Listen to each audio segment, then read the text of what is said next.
India Legal presents Courts Roundup.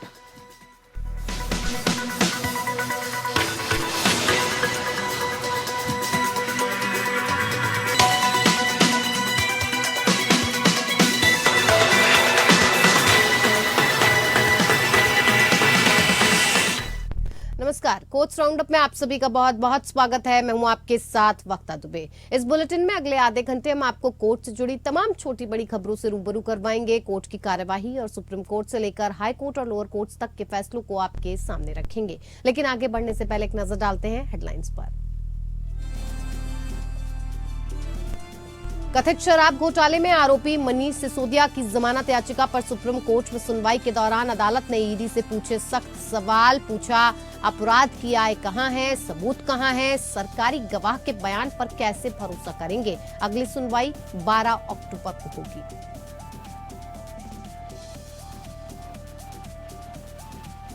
कथित शराब घोटाले के मामले में गिरफ्तार किए गए संजय सिंह की कस्टडी पर राउज एवेन्यू कोर्ट ने फैसला रखा सुरक्षित। थोड़ी देर में आएगा फैसला। कोर्ट ने पूछा, जब संजय सिंह के खिलाफ आपके पास पुख्ता सबूत थे, फिर गिरफ्तारी में इतना वक्त क्यों?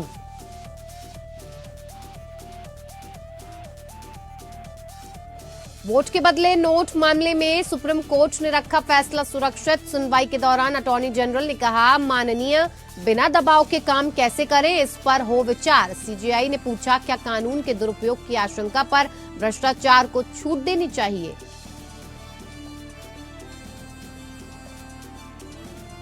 अवमानना केस में तुगलक पत्रिका के संपादक एस गुरुमूर्ति को मिली राहत। मद्रास हाईकोर्ट ने कहा, अवमानना की शक्ति नागरिकों की आवाज दबाने के लिए नहीं, अदालतों को हर बयान के प्रति अति संवेदनशील नहीं होना चाहिए।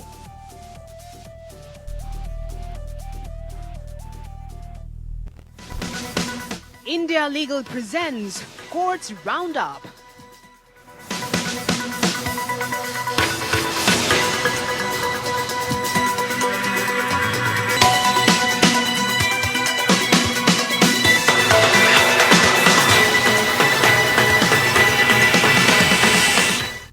सदन में वोट के बदले नोट के मामले में 7 जजों की संविधान पीठ में सुनवाई की गई। सीता सोरेन मामले से जुड़े सांसदों और विधायकों के विशेषाधिकार के अहम सवाल पर संविधान पीठ ने अपना फैसला सुरक्षित रख लिया है।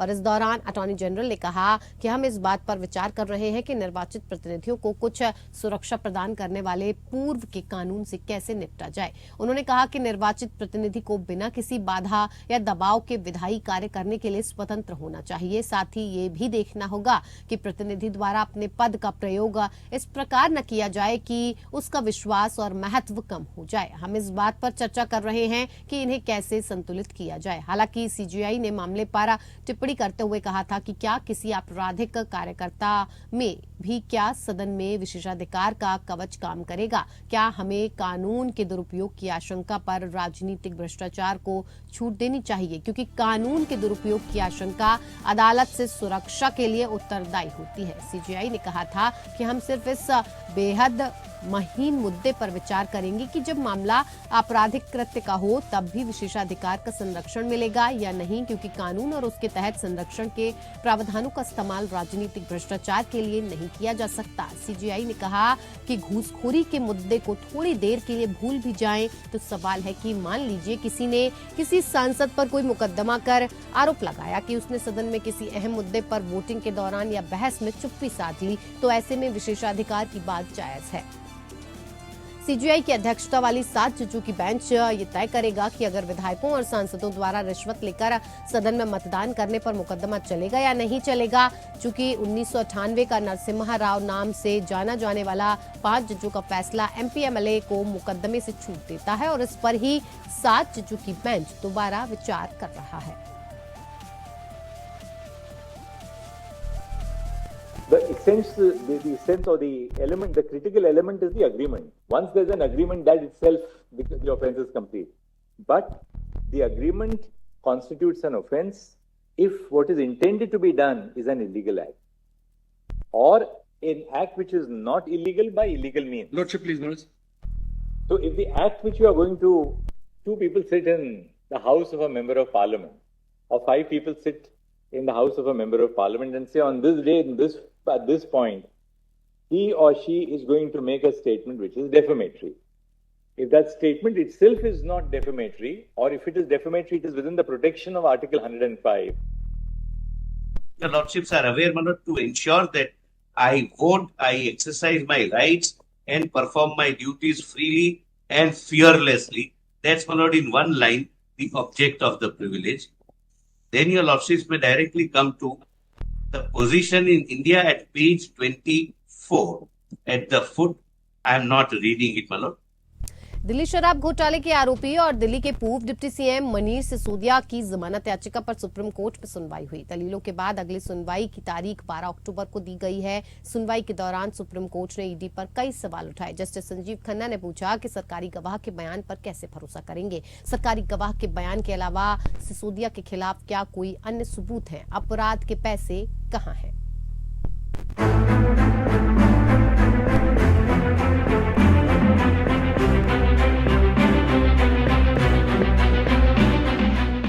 उच्चतम न्यायालय कथित दिल्ली शराब नीति घोटाले पर सीबीआई और ईडी मामलों के संबंध में आप नेता मनीष सिसोदिया की जमानत याचिकाओं पर आज सुनवाई फिर से शुरू की।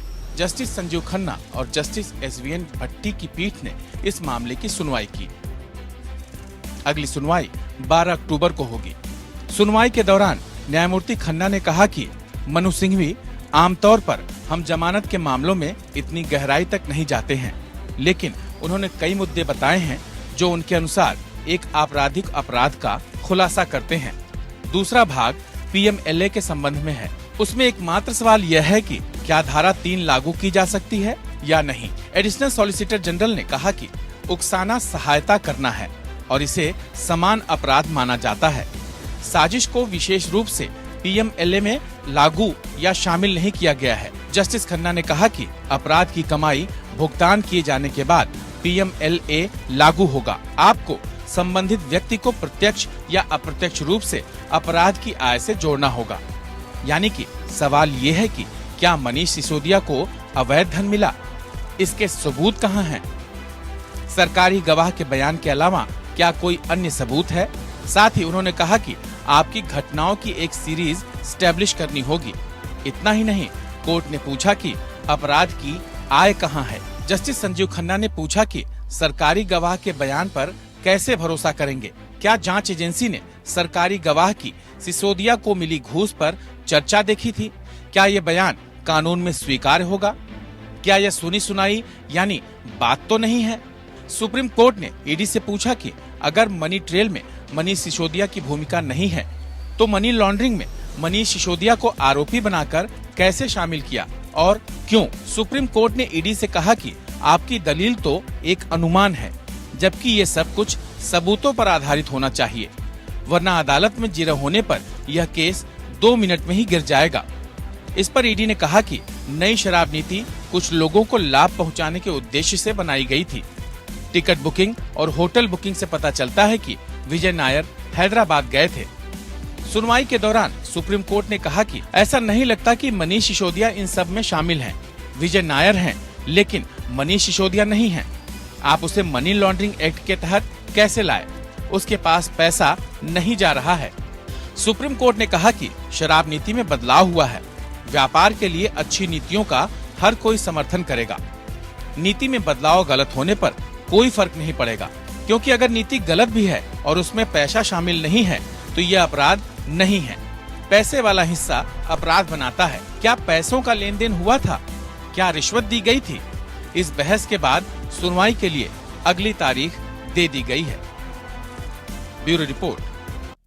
दिल्ली की एक फैमिली कोच ने क्रिकेटर शिखर धवन को उनकी पत्नी आयशा धवन द्वारा मानसिक क्रूरता के आधार पर तलाक दे दिया है। ये देखते हुए कि विवाह बहुत पहले ही समाप्त हो चुका था और दोनों पक्ष अगस्त 2020 से पति पत्नी के रूप में नहीं रह रहे हैं। जस्टिस हरीश कुमार ने कहा कि प्रतिवादी का इस मामले को निर्विरोध छोड़ने का जानबूझकर निर्णय भी उसकी इच्छा को दर्शाता है कि अदालत को तलाक की डिक्री पारित करनी चाहिए, यहाँ तक कि उसे वैवाहिक अपराध का दोषी ठहराने की कीमत पर भी। धवन ने आरोप लगाया कि प्रतिवादी पत्नी ने ने उनके साथ भारत में रहने का आश्वासन दिया था। हालांकि अपने पूर्व पति के प्रति प्रतिबद्धता के कारण वो अपनी पिछली शादी से अपने 2 बच्चों और धवन के साथ अपने बेटे के साथ ऑस्ट्रेलिया में रही। धवन के अन्य आरोप जैसे ऑस्ट्रेलिया में खरीदी गई 3 संपत्तियों में उसे सह मालिक बनाने के लिए मजबूर करना भी अदालत ने स्वीकार कर लिया, क्योंकि आयशा ने इसका विरोध नहीं किया। मानसिक क्रूरता के आरोपों पर विचार करते हुए कोर्ट ने वी भगत बनाम डी भगत का हवाला दिया, जिसमें शीर्ष अदालत ने कहा कि धारा 13 की उपधारा 1 IA में मानसिक क्रूरता को मोटे तौर पर उस आचरण के रूप में परिभाषित किया जा सकता है जो दूसरे पर लागू होता है। दूसरे शब्दों में मानसिक क्रूरता ऐसी प्रकृति की होनी चाहिए कि पक्षकारों से उचित रूप से एक साथ रहने की उम्मीद नहीं की जा सके। अदालत ने उनके बेटे की स्थायी हिरासत पर कोई आदेश पारित नहीं किया। कोर्ट ने कहा कि आयशा अपने बेटे के साथ ऑस्ट्रेलिया में रहती है, इसीलिए पीठ ने यह भी कहा कि भारत उन देशों की सूची में नहीं आता जिनकी अदालत के आदेश को ऑस्ट्रेलिया अपने क्षेत्र में लागू करने के लिए बाध्य है।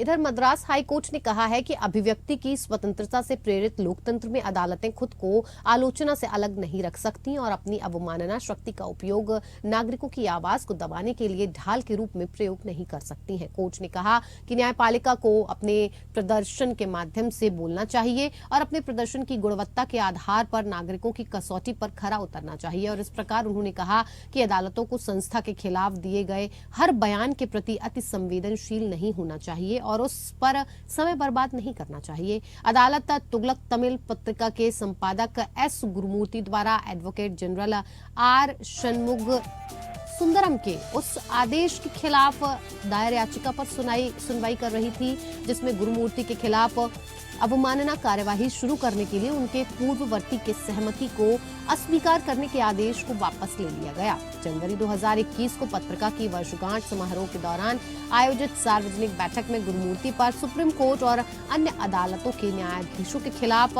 टिप्पणी करने का आरोप लगाया गया कि न्यायाधीशों की नियुक्ति राजनेताओं द्वारा बाहरी तरीकों से की जाती है। मद्रास बार के सीनियर सदस्य S दोराईस्वामी ने इस बयान को अदालत की महिमा का अपमान मानते हुए अदालत की अवमानना अधिनियम 1971 की धारा 15 की उपधारा 1 के तहत याचिका दायर की और गुरुमूर्ति के खिलाफ आपराधिक अवमानना कार्यवाही शुरू करने की अनुमति मांगी। हालांकि तत्कालीन एडवोकेट जनरल विजय नारायण ने ये कहते हुए मंजूरी देने से इनकार कर दिया कि बयान बिना सोचे समझे दिए गए थे और अदालत को बदनाम करने का कोई इरादा नहीं था।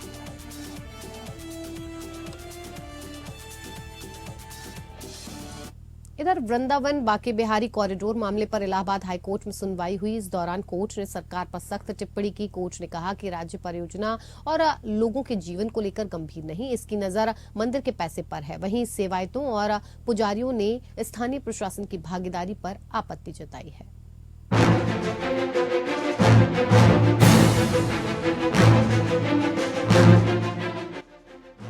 वृंदावन में बांके बिहारी मंदिर के दर्शन करने वाले तीर्थ यात्रियों की सुरक्षा के संबंध में दायर जनहित याचिका के समूह से निपटते हुए इलाहाबाद हाईकोर्ट ने सख्त टिप्पणी की कि राज्य सरकार कॉरिडोर परियोजना के बारे में गंभीर नहीं है और उसकी नजर मंदिर के फंड पर है।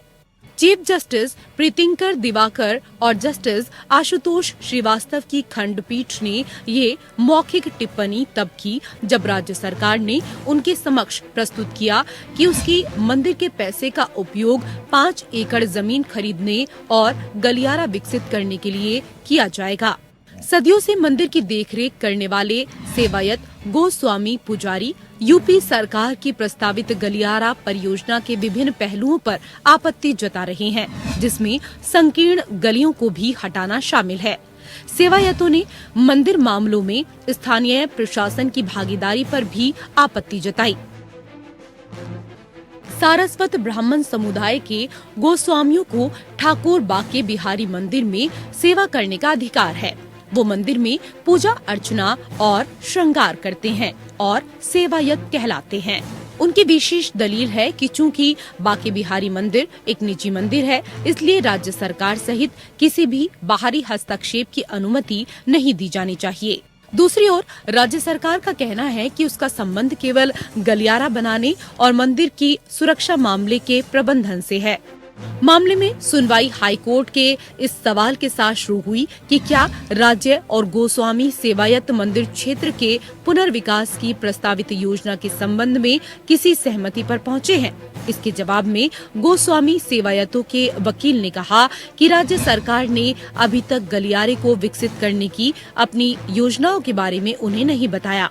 वहीं चीफ जस्टिस ने मौखिक रूप से टिप्पणी की कि अदालत को ऐसा प्रतीत होता है कि राज्य परियोजना के बारे में गंभीर नहीं है और उसे लोगों के जीवन की कोई चिंता नहीं। ये प्रार्थना की गई कि न्यायालय भारत के संविधान के तहत नागरिकों के अधिकारों की रक्षा के लिए मंदिर के रखरखाव की उचित योजना तैयार करने और ठाकुर जी के उचित दर्शन की सुविधा के लिए राज्य को निर्देश जारी कर सकता है। राज्य द्वारा प्रस्तावित विस्तार योजना के खिलाफ क्षेत्र की लगभग 250 दुकानदारों और निवासियों द्वारा हस्तक्षेप आवेदन दायर किया गया है। योजना के लिए मंदिर को 200 करोड़ रुपए देने की आवश्यकता है। कॉरिडोर बनाने के लिए 700 करोड़ रुपए की जरूरत है। Bureau report.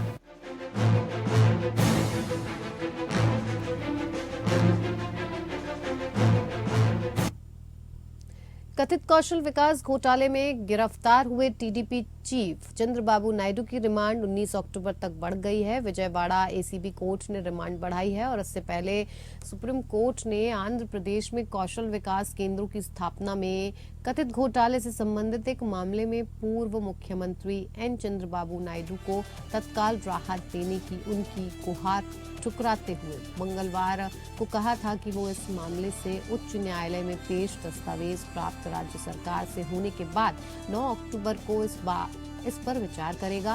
पीठ ने आंध्र प्रदेश सरकार से कहा कि वो इस मामले में उच्च न्यायालय के समक्ष प्रस्तुत दस्तावेज का पूरा संकलन और शीर्ष अदालत के समक्ष पेश करें। शीर्ष अदालत ने 27 सितंबर को उनकी पुलिस हिरासत के खिलाफ उनकी याचिका पर तत्काल विचार करने से इनकार कर दिया, लेकिन मुकदमा रद्द करने की गुहार पर विचार के लिए सहमति व्यक्त की थी। Concluded the argument on the bail. The learned double AG for the state argued the bail application and the PC remand application. In the post-lunch session, I gave my reply to their police custody remand applications. Then it came from the side of the state. They want to make some more submission on the bail and the PC. Keeping in view the request made by the parties, the matter is adjourned for tomorrow at 12 o'clock. Courts roundup में मेरे साथ फिलहाल इतना ही। नमस्कार। India Legal presents Courts Roundup.